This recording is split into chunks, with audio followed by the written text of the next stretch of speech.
This film had a lot of action and a lot of stunts, and I got to work with some really cool stunt trainers.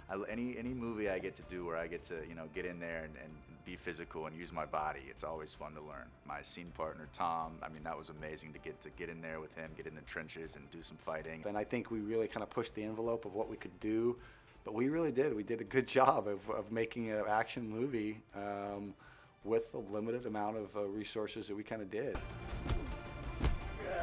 The number one thing I'd recommend to anyone doing stunts or action is get someone who knows what they're doing. And when Ian got his hands on the script, he's like, hey, can I do the stunts for this? And I was like, I don't know, can you? Can we afford you? So I've worked on a number of bigger budget productions, Spider-Man 3, Indiana Jones 4, Hunger Games 3 and 4, Baby Driver. So those guys have all the toys, all the time in the world to get it right. I like to encourage the lower budget movies to go for it. Let's be creative. And in my opinion, boundaries forces creativity. Ian was great with that. He was very adamant about making sure we as actors were prepared, walking us through everything, like how it was gonna go, how this was gonna land, and exactly what was gonna happen. Definitely the optimal conditions to be doing that kind of stuff. It's hard to sell stunts, especially on a low budget, but if you have someone who knows what they're doing and they're willing to work with you and they understand the small scale, they can make it happen. Ian Iyer he was the man for the job, and he did a great job even in pre-pro helping us with rehearsals to make sure that on the day we even knew where the camera would be and all of that. With this movie, there was, for my character, there was a little bit of stunts with the whole scene in the warehouse.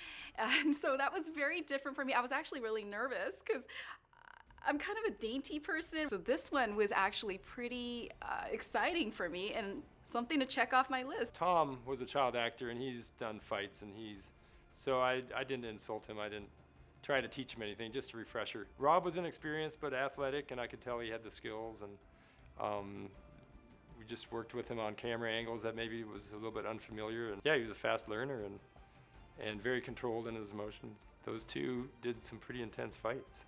My favorite stunt was definitely hitting our actor with the car.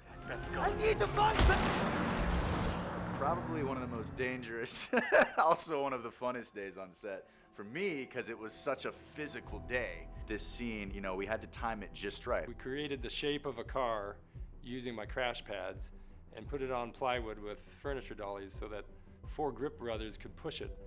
And then our actor was in a full sprint chasing the camera bike. And so in the full sprint, the grip brothers knocked him off his feet. And I flip over the mat and land, and there was just a lot of little things we had to get just right to, 1, get the shot perfect and make it look realistic, and 2, not to, kill myself, but ultimately to make a scene like that look real, you rehearse it, you make it safe, and then you gotta go for it. You can't hold back, because if you hold back, it's actually more dangerous, and if you hold back, it's not gonna look real either. So you gotta do it. Luckily, we did it. I'm sitting here today, I'm still alive, and it turned out great.